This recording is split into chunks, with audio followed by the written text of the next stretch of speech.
Alright, let's see if that worked. Let's see here. Kodali, welcome back, if that is you, if you can see me right now. Alright. Alright, thank you, Bubsy. I can see your message. Welcome back to Paleontologizing. We have made our way to another important, another quick stream over here. I'm up at the top of a hill right now because it's the only place I can get signal enough to start a stream. We might have enough to continue a stream if we go down a little further. But there you see some beautiful sedimentary cliffs over there. And we are back in the Cedar Mountain Formation over here. This is a really cool site. It's got a bunch of eggshell at the bottom. In Cretaceous age rocks, looking at dinosaurs and their contemporaries, trying to piece together these ancient ecosystems. I'm interested in your island. It's right got now, we'll go nothing down to do with oil. I'll go point the camera down the cliff, and you can see them. There's Jim down there at the bottom. There we go. Live right now. It's working. For the time being, anyway. Yeah. Get as close as I can to the edge without tumbling. How you doing? Welcome back. Pretty good. No, not good. Never mind. It just updated. Not good. Ooh, signal's down next to nothing. Let's go back up here. See if we can improve things a little bit. And did we drop it? What's going on? Oh, goodness. I can't tell what's going on. This interface is not intuitive. Who designed this thing? This is garbage.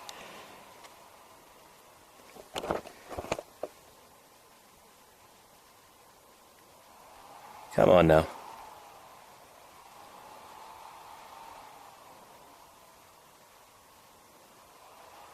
That says it's going. Okay. One connection. There we go. Okay, good. Yeah, sorry everybody.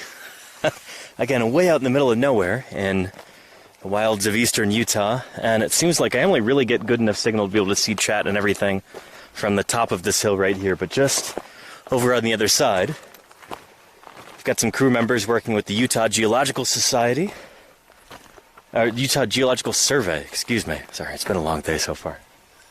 And they're collecting a volcanic ash, some samples from that, so we can get a good radioisotopic date out of that. So we'll know what age these sediments are here. It's really, really important for telling the story of this environment and how these rocks were formed. We need to know when all this happened. And the best way of doing that is to get some direct dates. Like when a volcano erupts, there are radioactive isotopes that are there in the ash. When that settles down, the clock kind of starts ticking, and stuff slowly decays. That's what radioactivity is. You've got unstable isotopes that, they slowly decay, and then by looking at the ratios within those, you can figure out how long ago these rocks were deposited. That's kind of our basic clock for figuring out how old these rocks are. You need to find a good ash layer. You can't do it with regular rocks, you need a volcanic ash. So that's what they're collecting down there. Wish you could see them. Maybe we can walk along this ridge and get to the point where you can spot them. Otherwise, we're going to lose our signal here.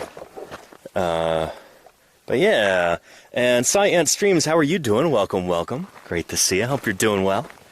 Welcome to Paleontologizing. Again, if anybody's new here, my name is Danny Anduza. I'm a dinosaur paleontologist. And I'm right now out in eastern Utah, doing some field work and streaming on the rare occasions that the weather and the signal permit. So yeah. Anyhow.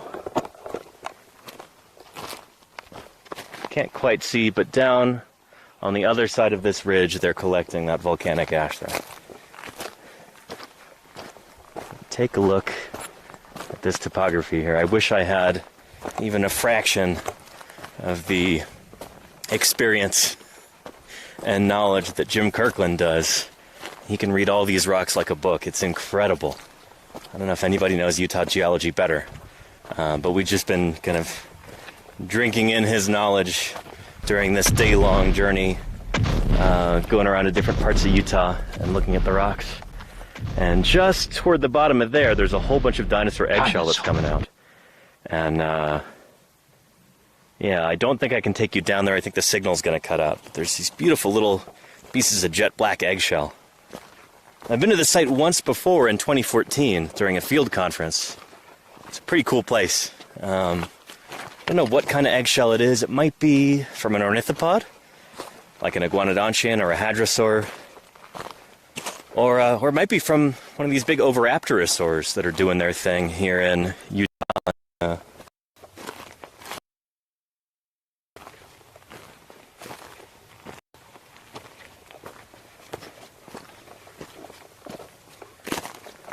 Let's see, this should improve things.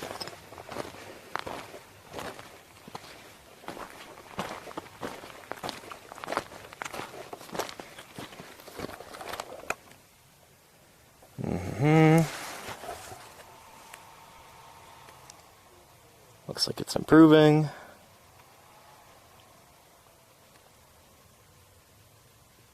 Alright, we might be getting to the point where you can actually see or hear me now. Let's see, it's going up. Yeah, I see some of the crew members down there working on stuff. Yeah. Back, thank you, Lordy. How you doing, Lordy, by the way? Good to see you. Hope you had a good stream today. Yeah. So, there's the crew down there, looking for bits of eggshell. And also, just on the other side of that ridge, there's two guys with picks, just going at that hillside, trying to get a nice sample of volcanic ash for our radiometric dates. Important to get a really good sample, something that's not weathered. You want to get as many zircons in there as you can. They've got that those radioactive isotopes inside. So yeah. Anyway, really cool stuff. I don't know how much of that you caught earlier, everybody, but... But in the serious game of paleontology, much larger mysteries still remain. So you have no porters, camels, or desert tents, says Pank? No, we're in Utah. Yeah.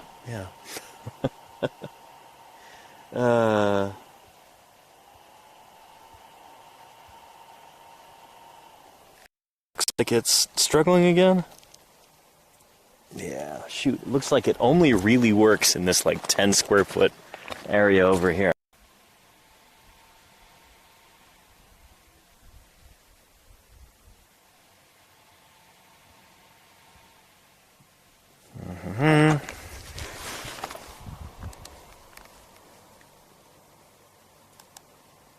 Extinction is the motor of substantial change. All right, it should be improving now. Looks like if I stand right here, it'll work. Forever.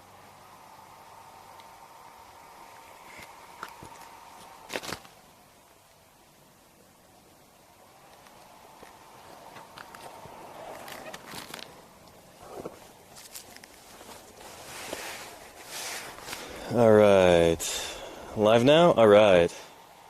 There we go. It's working? Thank you, Golganek. Well, welcome everybody. So I guess you may have missed this little spiel. We've got eggshell coming out at this site, and we're getting a radiometric date. This is going to be really important for this early Cretaceous stuff. We don't have firm dates on this. A lot of the dates have been jumping around as some of this stuff gets better studied. And that's pretty exciting. This is, frontier of dinosaur science. As you might imagine, this is a pretty remote area, and we don't get a lot of cell signal out here. So I have to stand in this exact spot for it to work. An OK2 Play says, hi, before when you were showing the footprints, those rocks were turned up like that? No, well, some of them were, but oftentimes you find dinosaur footprints. It's not like those were upside down or anything.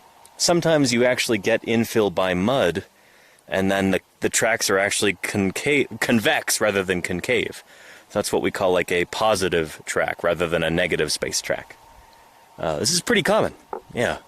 They're not your classic, beautiful dinosaur tracks that you might see in a book or a documentary or something like that. They often look a bit more scrungy. But yeah. Hey, Amish Andy, how you doing? Welcome. Yeah. Anywho, there's a purple UFO. I mean, shoot, there is a bunch of dust on the lens, probably. Let's see if I can...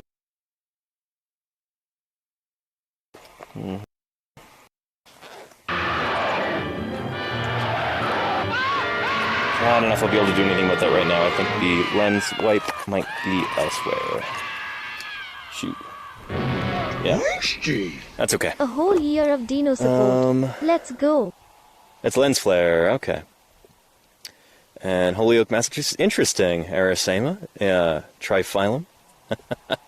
Yeah, there are some really good dinosaur tracks. I think they're like early Jurassic Age. From Massachusetts. Some really interesting stories about that. I won't get into it right now. But yeah, we've got some beautiful tracks here in Utah as well. Yeah, and I don't think we'll be seeing any more today, but the ones on the broadcast from a few minutes ago at our last stop. Hello. There's some pretty beautiful ones. That beautiful little theropod track was pretty paleontologist. cool. So yeah. And holy cow, we're getting a raid from who is this from? From Science Teacher Streamer. Well, welcome to Paleontologizing, everybody. It is so good to have you here. Welcome. My name is Danny Anduza. I'm a dinosaur paleontologist. I'm here on Twitch trying to do some good old-fashioned science outreach. And I'm streaming to you from the field right now, as you can tell from this backdrop. You're here in the wilds of eastern Utah, digging up dinosaurs. I would show you what's going on the other side of that hill, but the signal completely drops off. So we're doing the best that we can right now. But my crew is here collecting some dinosaur eggshell. Or at least looking at some dinosaur eggshell. We're really here to collect a radiometric date. We're getting some volcanic ash from this unit so that we can get a good radioisotope date and figure out how old these rocks are. That's essential for really understanding them. We need to know how old they are. So yeah. Science Teacher Streamer, thank you so much for the raid. How did your stream go? I hope it was wonderful. And can we get one more shout out for Science Teacher Streamer? I'd appreciate that. Yeah. Lovely. Shoot, how can I turn this off with the auto rotate? There we go. Perfect. All right, cool. Yeah.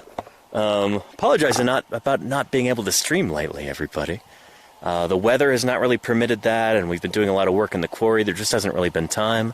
And then the signal just kind of drops intermittently, too. If I'm getting ready to do a stream, sometimes there's just zero signal. But I'm going to see if maybe in the next 2 weeks, I'm going to be out here for about 2 weeks more, if I can organize some interviews from camp with some of our paleontologists on the crew. Maybe we can get Ethan Cowgill, who's the student that you met earlier. He's a really cool guy. He's going to be a real mover and shaker in the world of dinosaur paleontology. So I'm excited for you to meet him and get to know him. There's, of course, Don DeBlue, who's our crew chief. The assistant Utah State paleontologist, and yeah, this is kind of his domain. And then, of course, there's Papa Jim, dinosaur paleontologist extraordinaire. Yeah, he knows more about Utah geology than anybody else I know, and he's just a fount of knowledge. So I'm really excited to get him on the stream as well at some point in the next couple weeks, maybe even a few times. We'll have to see.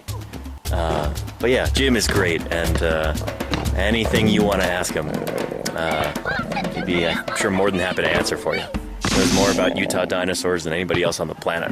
So, yeah, and holy cow, Spartan, thank you so much for the gifts. I really appreciate that. That is wonderful. Thank you for the support. Zero just gifted 10 subs. Yeah. And Mayor Space, he is the assistant state paleontologist, not assistant to the state paleontologist. Prehistoric horrors. Is that an Office reference from The Office? Yeah. Lordy, thank you for those bits. Really appreciate it. That's wonderful. And Amashandy, you said with your Prime earlier. 12 months, Amashandy. Thanks for letting me know. Really appreciate that. Thank you, everybody, for supporting Science Outreach here on Twitch. It really is a big deal. I really appreciate that. We're getting some nice cloud cover right now. It feels really good. Nice breeze. And walks like a pot-bellied Should have brought my hat today. We've been zooming around in the vehicles, and it's kind of a tight squeeze to get into there. We are far from camp. I didn't want to bring a big, bulky sun helmet with me. So yeah. Let's protect our fossils. But anyway, because take a look at if this they're landscape removed, here. America Just loses absolutely beautiful. forever. So down there you can actually see the Morrison Formation. Very nice. It's kind of reddish rocks down there at the very bottom, way off by the horizon. No expense. And then up here we're getting into the early Cretaceous period. Now, I was telling everybody earlier, back toward camp, like, oh yeah, these rocks are about 120 million years old, because that's what I'd always read. No, that has been revised with better radiometric dates. It's a lot older than that. This stuff is like, some of it's 140 million years old. So it's from like just after the end of the Jurassic period, just the beginning of the Cretaceous. That's one of the reasons why this is such an exciting area to work in, is a lot of this stuff is completely new. Like the iguanodontian dinosaurs that we're digging up, they might well turn out to be a new species. North American identified so yeah, it's pretty exciting. I feel very lucky I've gotten to work on a lot of new dinosaurs during my career so far, my very short career thus far. So yeah, a bunch in Montana and some new ones here in Utah too. Exciting stuff. Yeah. And thank you so much, Sothi St. Goingwell, for the gift sub. Really appreciate that. Holy cow. Ina Wilkes, thank you for the Prime sub. Welcome to the community. Enjoy those emotes. Matt M33, thank you for the 21 months of support. That is brilliant. And that is almost a full year, Matt M33. Excellent. Yeah. Good stuff. Now, if anybody else has any questions, let me know. Because I unfortunately can't really walk down there and show you this stuff, because we will lose the signal. But you can maybe hear some of the crew members down there. Yeah. I can try and mosey in that direction, but I'm pretty sure the signal's going to drop off pretty dramatically. Well, it's super good right here. Oh shoot, it's already dropping.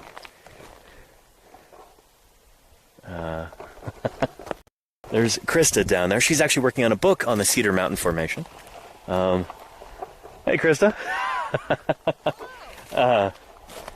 And some of you, longtime viewers, might remember I shared the link for the GoFundMe for the Cedar Mountain Formation book. Jim Kirkland was tweeting about that, and I contributed some money a while ago. This would have been probably, I don't know, February or March, something like that. It was a while ago. But Krista's been up here with us. She's done some really, really cool books on natural history. So we're really, really excited for this new book on the Cedar Mountain Formation. This is one of those dinosaur-bearing formations that doesn't get nearly enough attention. So it's going to be really cool to have somebody of her caliber publish a book on it. And she's been interviewing us. She's been taking a bunch of photos. She's been asking all kinds of questions of Jim Kirkland to try and, understand this as a natural history author. I don't know. I'm super excited for the Cedar Mountain Formation to get some more attention, because this stuff is exciting, and it's fundamental for understanding the early Cretaceous period in North America. It's way earlier than like the Cloverleaf Formation of Montana, where you get Tenontosaurus and Deinonychus and critters like that. It's pretty neat. And Mayor Space says, is there a tarp? No, we're just here for a little while, Mayor Space. I'm going to wrap this up pretty soon, I think, because we're not going to be here for very long. And we got to run into town and do some laundry and pick up some supplies, go back to camp. So yeah. And also, that hill is actually in shadow on the other side. So there's no real need for a tarp, which is good. But normally we've got shade tarps out the wazoo, because it gets very, very hot around camp. The area that we're digging in, it's like over 100 degrees pretty much every day. More protection? He simply grew spears which projected from his body armor. Essential. You do not want to miss out on that kind of thing, But yeah. And let's see. Hey, Trappy Jenkins, how are you doing? Welcome. Good to see you. Hope you're doing well too. But yeah. So if you find a T-Rex who owns the bones of the government, Pang, it depends. Well, we're not going to find a T-Rex here, because these rocks are far too old for that. Tyrannosaurus is from the very end of the Cretaceous period. That's as young as you can get with dinosaur-bearing rocks. Non-avian dinosaur-bearing rocks. Yeah, but the dinosaurs that we get in a place like this, the Cedar Mountain Formation, it's home to famous dinosaurs like Utah Raptor. But we're working on BLM land, Bureau of Land Management land. That's federal land, which means all of the fossils found on that land, if they're vertebrate fossils, they belong to us. We the people. They need to stay in the public trust in order to be studied by paleontologists, saved for future generations. Yeah, there's no selling them. That is very much against the law, very unethical. So yeah, all the fossils that we're digging out of our site, they are staying in the state of Utah at a federal repository. I believe ours are going to the NHMU, Natural History Museum of Utah in Salt Lake City. I did a stream from there last summer. It was a lot of fun. Beautiful museum, and we're lucky they've got a great facility there to reposit these bones. So yeah. And Oz the Skits is finding Gastonia or any other polacanthines. We indeed found some Gastonia bits this morning. We were just kind of breezing through, taking a look at that quarry, and we found 2 osteoderms. Those are the armor plates from Gastonia. This is pretty cool. So we did collect those because we've got a collecting permit for this area. Yeah, but we didn't stay there long. We were at that site for 5 minutes? And found 2 armor plates from a Gastonia. It was pretty cool. Yeah. But yeah. Let's see here. So yeah, Ozus gets great. Like you're asking about Gastonia. That's one of Jim's favorite dinosaurs. I'm sure he'll be talking about it later on in some broadcasts. So yeah. If you find a Tyrannosaurus here that would warrant a paper or 2, yes, Mayor of Space. We don't have Tyrannosaurs from the Cedar Mountain. There are some other big two-legged meat-eating dinosaurs like Carcharodontosaurs. In fact, we've been joking that we're going to find a Carcharodontosaur skull, and it's going to be a big deal in our quarry. That would definitely be a new genus and species. We haven't found it yet, but apparently there have been teeth found around our quarry area. And so the critters are there. It's just a matter of finding them. They've been elusive so far. So yeah. And Mayor Space, Gastonia, the bad guy in Beauty and the Beast. No, it's Gastonia is an armored dinosaur. It's got these big old spikes. It's a polacanthine, like Polacanthus from Europe. But it's named after Rob Gaston, who is a fossil collector. Rob Gaston does some of the best fossil casts and skeletal mounts anywhere in the world. And he actually came to visit us a few days ago, which is pretty cool. We had him in camp for an evening, I think, before he left. Really good guy. He does some incredible work, and he did a ton of work at the Gastonia quarry. And I think he may have even found that critter in the first place. I think he may have been the initial discoverer. But anyway, Jim Kirkland named Gastonia after Rob Gaston. If we had dinosaurs now, could they get along with a horse and a cow? Very, very good. And that was the first polacanthine from North America, I think. It was a big deal when it was first found. So yeah, pretty cool stuff. An anonymous cheerer, thank you for those bits. Really appreciate that. That's wonderful. Is that 300 bits there? Yeah. They call them carcharodonts. They don't even have one car. There you go, Trappy. No, Carcharodontosaurs, some of you might recognize the first part of that name, like Carcharodon. That's the genus name for the white shark. You know, the great white shark, like from the film Jaws. Everybody knows white sharks. The first Carcharodontosaurus was found in Egypt, I believe, at Bahariya Oasis. And its name means Carcharodon-toothed lizard, because it's got teeth that reminded the initial authors of that kind of shark. He was from Morocco, actually. I'm trying to remember. It's got an interesting taxonomic history, Carcharodontosaurus. These guys are basically like Allosaurus from the Jurassic, just, later in time. They seem to be descendants of Allosaurs from the Jurassic period. And they were the top dogs in the early Cretaceous. if we were back in camp, I could draw you a picture of one on a whiteboard, because I brought a whiteboard and some markers. They're pretty cool critters, and it'd be awesome to find one. One of these shark-toothed lizards, Carcharodontosaurs, in the Cedar Mountain Formation.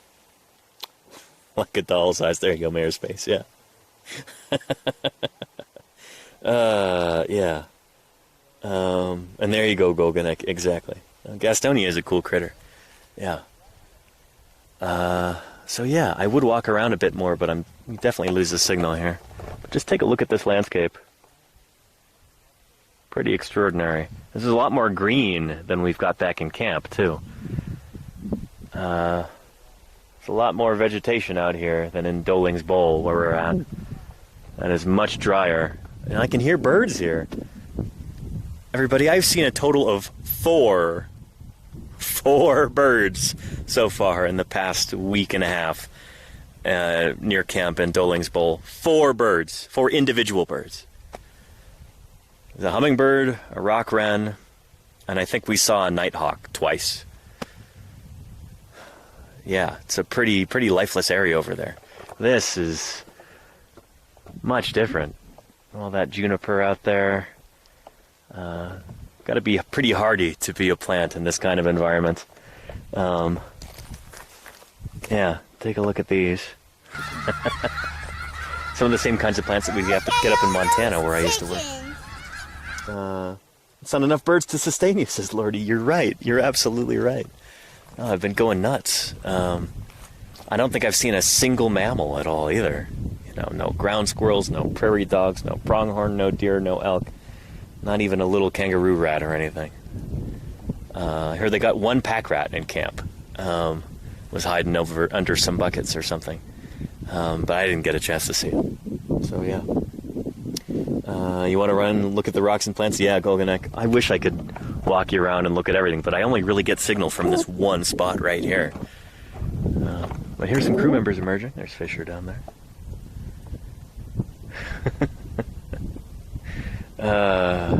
Man, I wish we got signal down there. But again, for anybody just tuning in, welcome to Paleontologizing.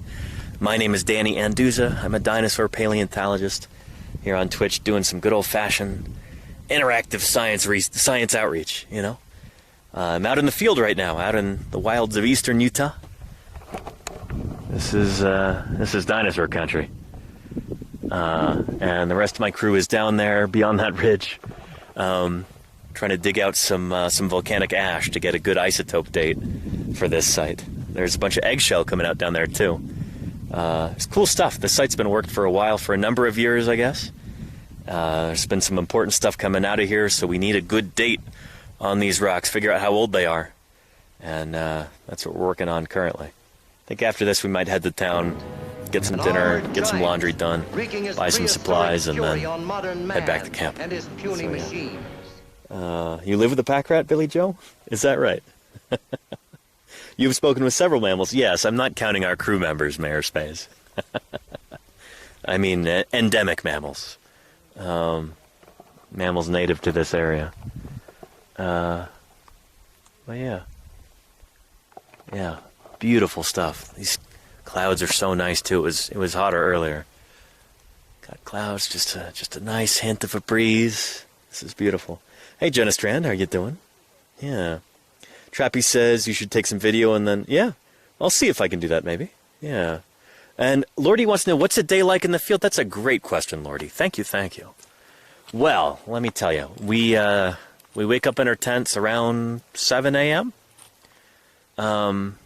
Usually by about 7:30, it's too hot to stay in your tent. Those things just turn into little ovens once the sunlight really hits them. So yeah, we get up not too long after the sun comes up, and then we make breakfast. We have coffee, kind of sit around and camp for a little bit. I usually have a protein shake for breakfast. Everybody else eats all kinds of sugary cereals. And then we pack our lunches for the day, and we walk out to the site. So our site is only probably a couple hundred meters from camp, which is really nice. We can walk there. And then during the day from about maybe 8:30 a.m. until about 5:30 p.m., we're in the quarry digging. So we've got 2 different quarries going right now. We've got an ankylosaur quarry and an iguanodontian quarry. I've been working with the iguanodontians. We just got our first jackets out yesterday, I think. We finally got our quarry map all gridded out and corrected. Had a lot of problems with that. I've cited lain dormant for a few years. So getting the grid reestablished so that we can tell exactly from where each of the bones came from, it's really important. Good data is what separates, professionals from amateurs when you're digging dinosaurs. And so we're pros here. So we got to make sure we get really good data, and that means down to like the last, quarter centimeter sometimes for where these bones came out of the quarry. And that's all linked up with latitude and longitude and everything else. So hundreds of years from now, if there still are paleontologists, they'll be able to relocate our site and maybe reopen the quarry if they want more specimens. It's important stuff. Then, around 5:30 p.m., around that time, depending on what the weather's like. If we haven't had any rain that chases us out of the quarry earlier than that, then we walk back to camp, hang out for a little while, then we make dinner. And just kind of sit around and talk till after the sun goes down. We look at the stars and then climb into our tents and get ready for the next day. So Jenna Strand says, I wish I could go on a real site like that. You were lucky. It's been pretty good, Jenna Strand. It's been pretty good. Yeah. I've worked a lot of dinosaur sites in my day, and this one that we're working right now back in camp is actually a pretty difficult one. Not used to this kind of thing. The bone can be kind of difficult to recognize. It's not like working in the Hell Creek or the Judith. It's a lot trickier than that. So it's been a bit of a challenge. And some of the bones are plunging down. Some of them, like the rock, doesn't quite split around them in the way that it usually does at an easier site. So it's been kind of tricky, but I've been having a lot of fun, and we've got a great crew here. I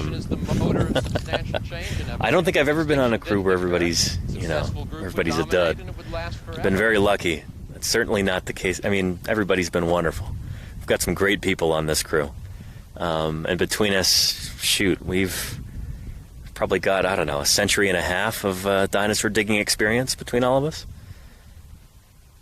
Yeah, just Jim Kirkland himself, probably a half century of experience digging dinosaurs just here on the Colorado Plateau. Raven Guard, thank you so much for the 10 months. Really appreciate that. Yeah. And Jenna Strand, I am really happy right now, yeah. I wish I could stream a little bit more. I apologize about that. The whole Starlink thing has been such a bust. I'm glad to be talking to you now. I've been having a great past, 9 or 10 days working in the field. And I've got about, I think 12 or 13 left. So I'm going to try and stream more regularly from camp, though. But in the serious game of paleontology, but a lot of people coming through camp still remain. Over the past few days. We had a crew come up from Dinosaur National Monument, led by Rebecca Hunt Foster. A lot of you will remember her from our first interview that we ever did with another paleontologist on stream last May. She's the park paleontologist for Dinosaur National Monument. She was up here with some interns, that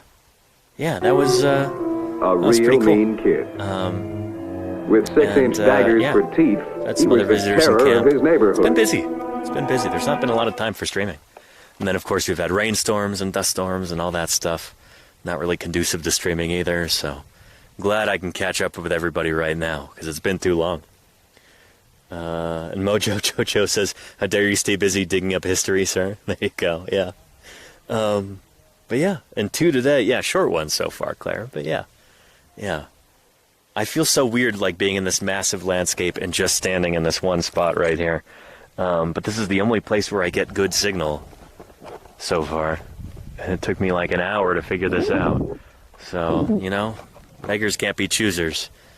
I'm glad we've got this at least, Bald Squirrel says, what kind of food have you eaten so far? Ooh. An expert in dinosaurs. Let's see, that's a great question. Oh, Ambersine, thank you so much for the 6 months. Really appreciate your support, Ambersine. Thank you. We've eaten pretty well so far. In the morning, it's pretty simple. Cereal, I have a protein shake every morning. That's my breakfast, whey protein. During the day for lunch, sandwiches, tortilla chips. Maybe we'll make a wrap with tortillas and cheese and green peppers or something like that. People have cold cuts in their sandwiches, the people who eat meat. Yeah, pretty normal fare. Maybe, some handful of peanuts or something like that. And then dinner, of course, is our big meal of the day. That's our one hot meal of the day. And we had spaghetti last night, which was excellent. Rebecca made that. We had a Thai curry the night before. We've had a lot of rice and beans. Don DeBlue makes excellent rice. Probably the best rice I've ever had in the field.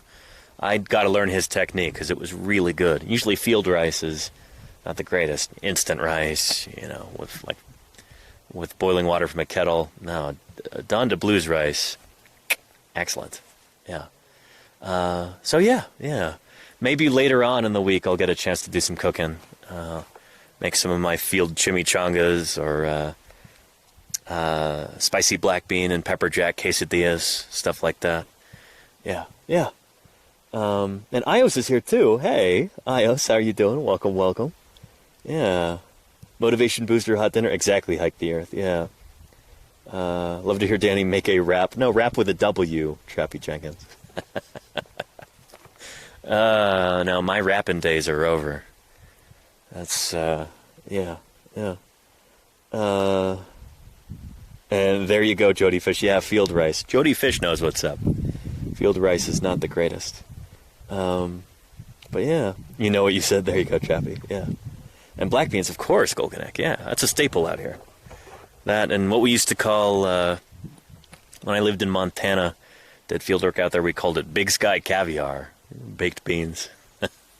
Lots of baked beans. And Don DeBlue, what science ever done for us? So sweet. TV Got the vegetarian baked beans.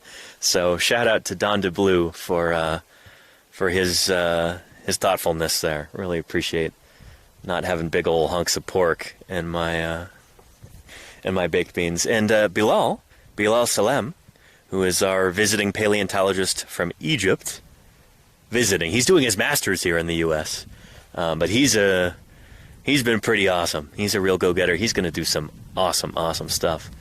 Hopefully we'll get a chance to interview him in the next couple weeks, too. He's an Egyptian paleontologist, and, his kind of career goal is to establish a fossil museum in Egypt, which I was shocked to learn does not exist yet. But the people of Egypt absolutely deserve that. They have some incredible fossils, and, Bilal is, he's going to build a museum there. So, someday, and we are blessed to have him on our crew. And he was also thankful that Don DeBlue did not buy baked beans that were all full of pork. So, yeah. Needed a museum in Egypt for the Spinosaurs? Exactly, Trappy, exactly, yeah. If you've got someone who is proficient, you can get some really decent meals? Exactly, Jody Fish, exactly, yeah.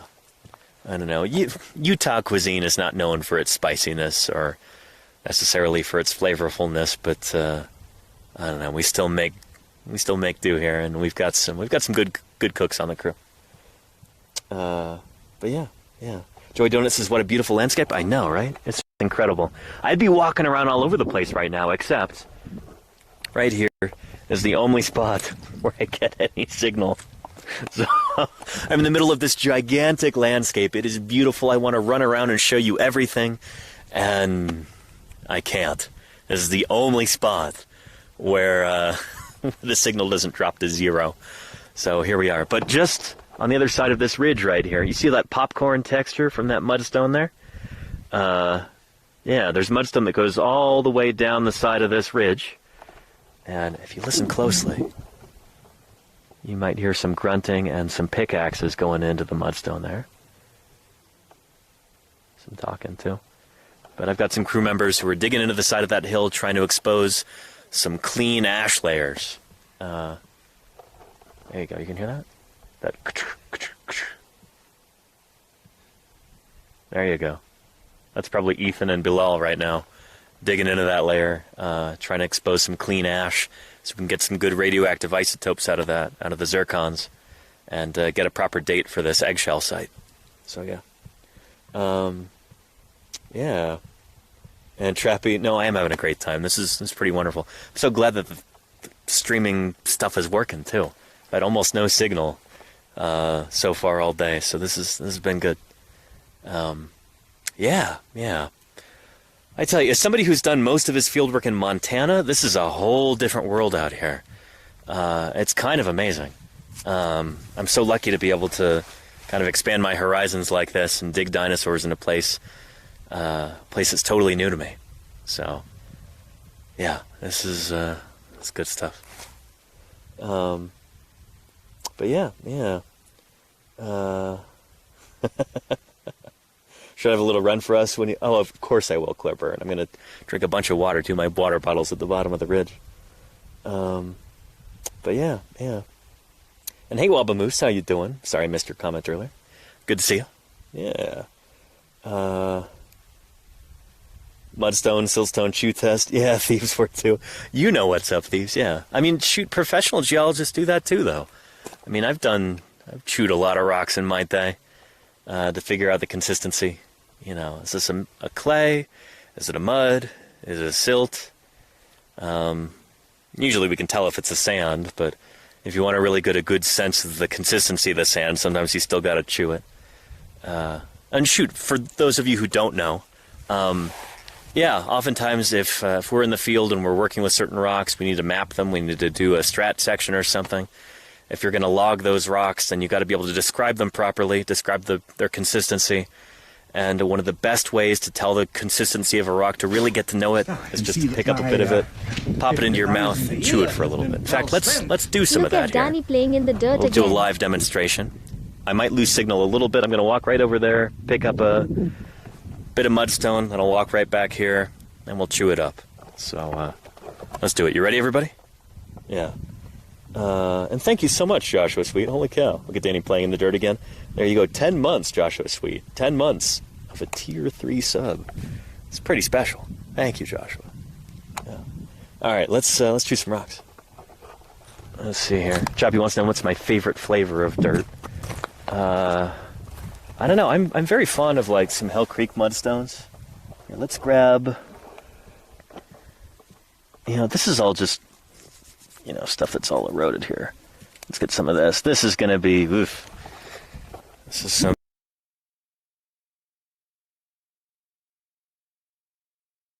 But a little piece right here. Yeah. Very gritty. So you just kind of.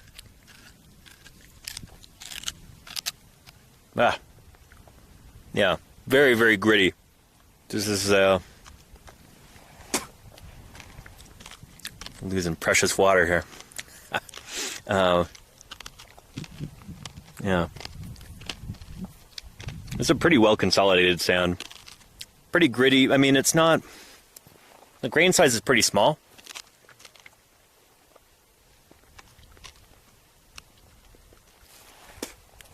But it's not super fine. It's not... So this would probably be a fluvial environment, I would guess. So like a river system. Not super high energy. Generally, the larger the particles, the higher energy the system is. So yeah. Hang on, we'll go get some mud from down there, and we'll do the same thing. But there you go. Yeah, eat some rocks without shame. There you go, thieves. Very nice. Did you study a particular kind of geology? Were you a sedimentary person? Or were you igneous or metamorphic or all three? Yeah, here. I'm going to go walk down there. In fact, actually, hang on. I could just set the camera here. Like this. Take off this pack. Let me go get some of that and be right back.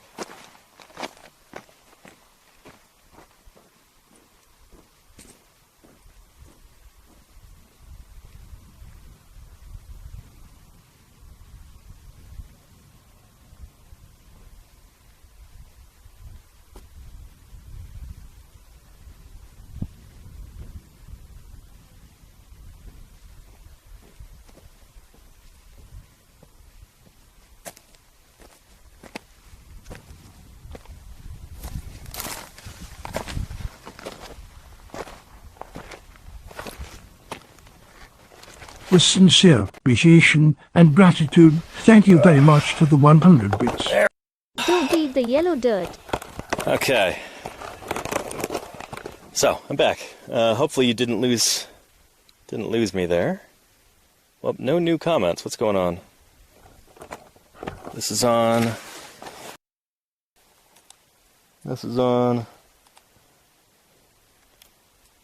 Man, we lost the signal that badly? Jeez. Hang on.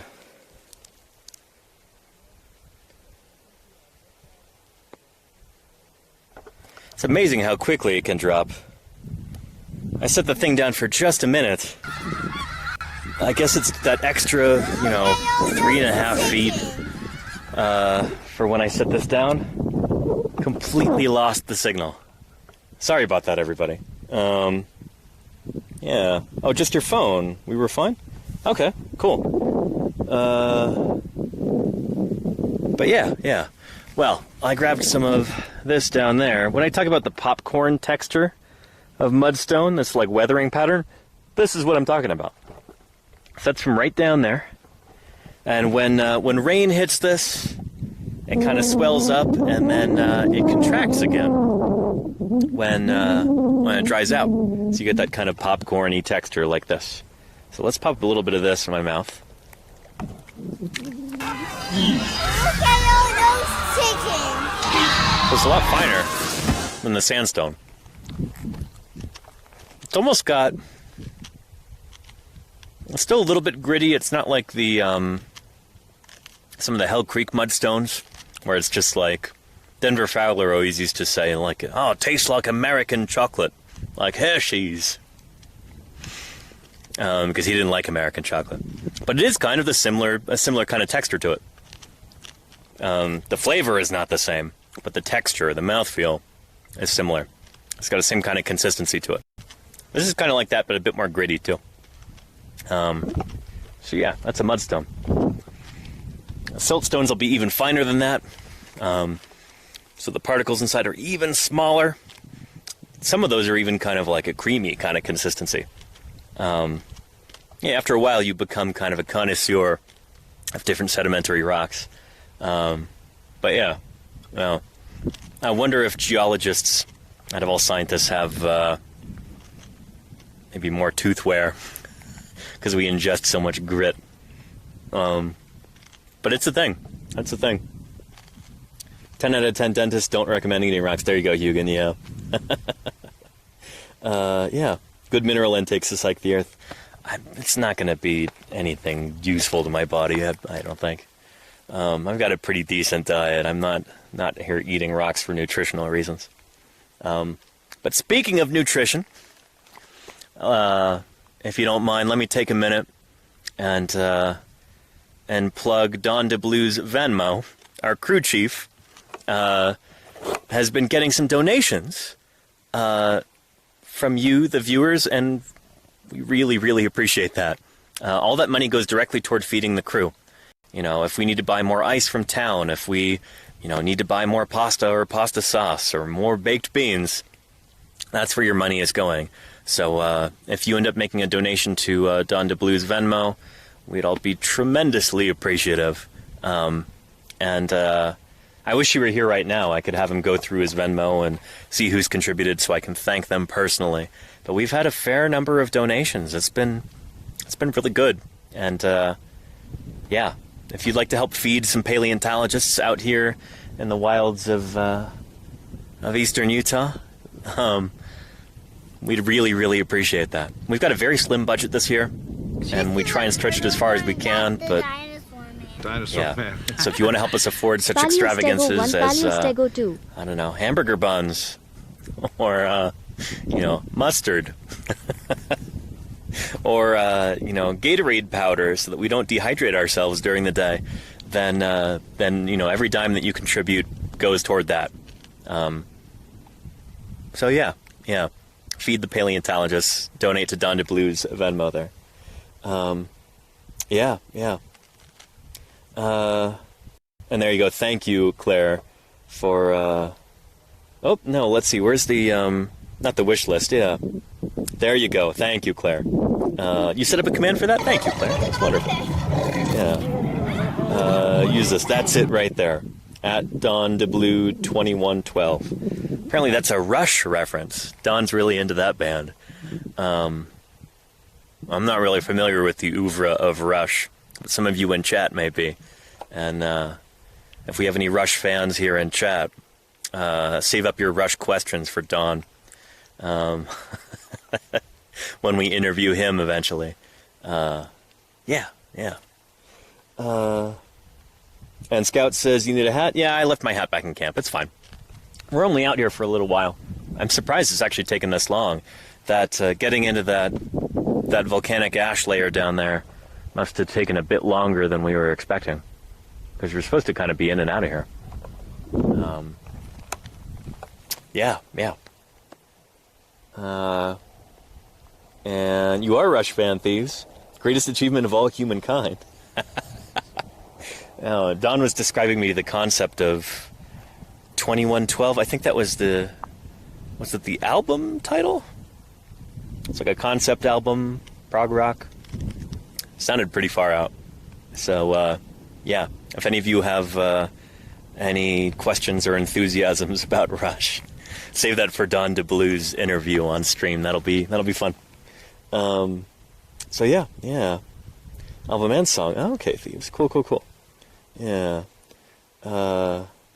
Awesome. But yeah. Purple lens flare is pretty. Well, shoot. Let me turn the camera. The sun is coming out again. Those clouds are going away. The sun's getting kind of low in the sky. Shoot, we should get going pretty soon if we want to make it to town on time to get supplies and do laundry. We might even end up doing laundry back in camp, just like by hand, like in the old days.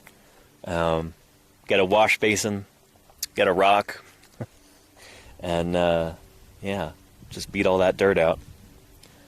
Can we see the fossils? Not right now, Mr. Fossil. This is the only place for about a square mile where I get any signal, so I can't show you right now. Again, we are in the wilds of eastern Utah at the moment, and no signal out here. But just on the other side of this ridge is a cool eggshell site with some really nice bits of black eggshell. It's like jet black, too. I've never seen any other sites that've got eggshell that color here in North America. But yeah, we need a good date for that site. Good, radiometric date. So the crew is digging out an ash layer from there, volcanic ash, and get some zircons out of that, be able to date them, and then we'll get a hard number for how old these rocks are, which is really important. So yeah. Oh, and interesting, because thank you for reposting that from Jazz Effects. Oh no, you're saying that too, Jazz Effects. Gotcha. Yeah. And Rush does their laundry on stage. Is that right, Blues Traveler? Well, maybe one of these days I'll do a laundry stream from camp. Certainly there are many more dinosaurs waiting to be discovered. No, you guys wouldn't want to see many new mysteries waiting to be covered. Jenna Strand says, do you have any idea what dinosaurs those eggs might have belonged to? I think there's some ornithopod eggshell. It's difficult to tell sometimes. It really, really is, just from eggshell, what kind of dinosaur you're dealing with. The stuff can be really inconsistent. Like, different dinosaurs from the same family seem to have different kinds of eggshell. It's one of the things I remember hearing from people like Jade Simon and Dave Verricchio and Danny Barta, is that egg can be really deceptive. Eggshell can also be really plastic. Like, depending on different conditions, the eggshell can be very, very different.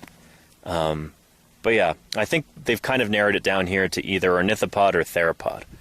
So it could be from something like an iguanodontian or an early hadrosauroid, or it could be something like Gigantoraptor, big oviraptorosaur. Yeah, like Macroelongatulithus is the egg taxon name, the ootaxon or ootaxon name, for some of the big old eggs that we've got from places like Idaho. And disregarded entity. Hey, are you new here? Welcome to Paleontologizing. Shoot, I should do a quick station break kind of deal, I guess. And again, it feels so weird to not be walking around and just showing you all this stuff, but I only get signal right here on this rock. So that's why we're just staying right here.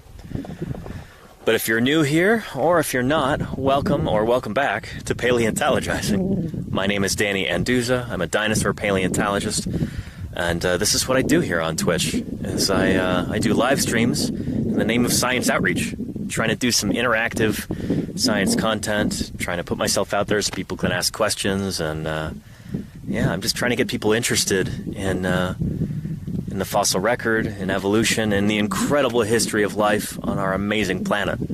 So here we are in eastern Utah. Got some lovely, lovely Cretaceous age rocks up there. And we are down in the earliest Cretaceous over here. I think this is still Cedar Mountain Formation. I should have been listening to Jim talk about it.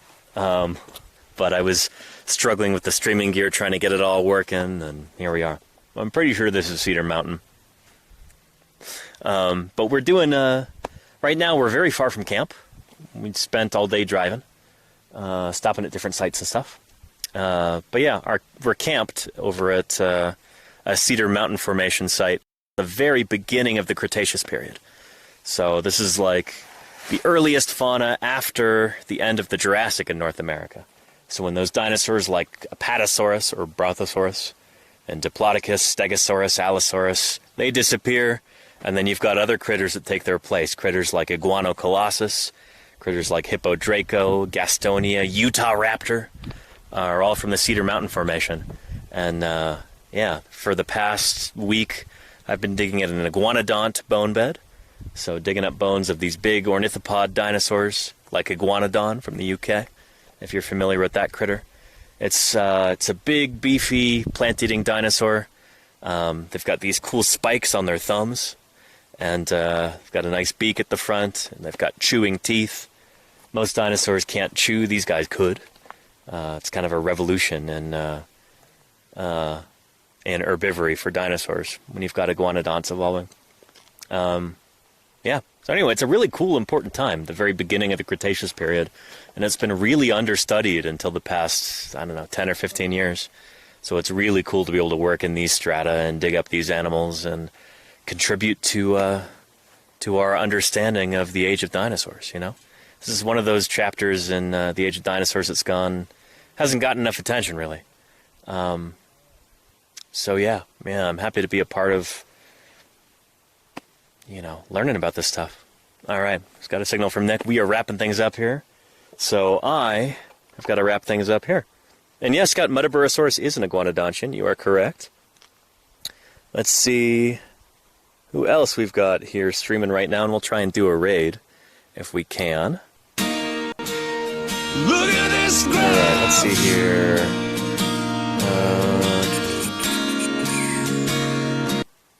California Burbs, Turtles and Gaming.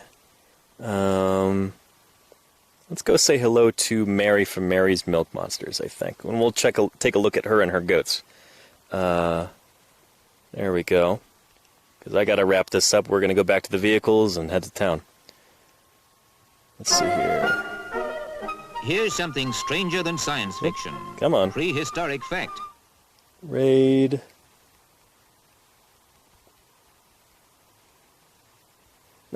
Mary's Milk Monsters. There we go. Let's hope that works. It worked. Excellent. So everybody, I hope you're excited to see some live goats. It's always a good time over on Mary's channel. Yeah. I hope to do some more streams very soon. We'll have to see what conditions are like back at camp, if the weather holds, and if people are available for interviews. We've got some. I want to be interviewing Don DeBlue and Ethan Cowgill and Bilal Salem and Jim Kirkland, famous dinosaur paleontologist. It's going to be great to have Jim on stream and talk about his career here on the Colorado Plateau. So stay tuned for that, everybody. It's going to be great. Anyway, let's go check out Mary, and I'll see everybody later. You take care. Thanks for being here. Thank you for your support, and I'll see you soon. All right, bye-bye.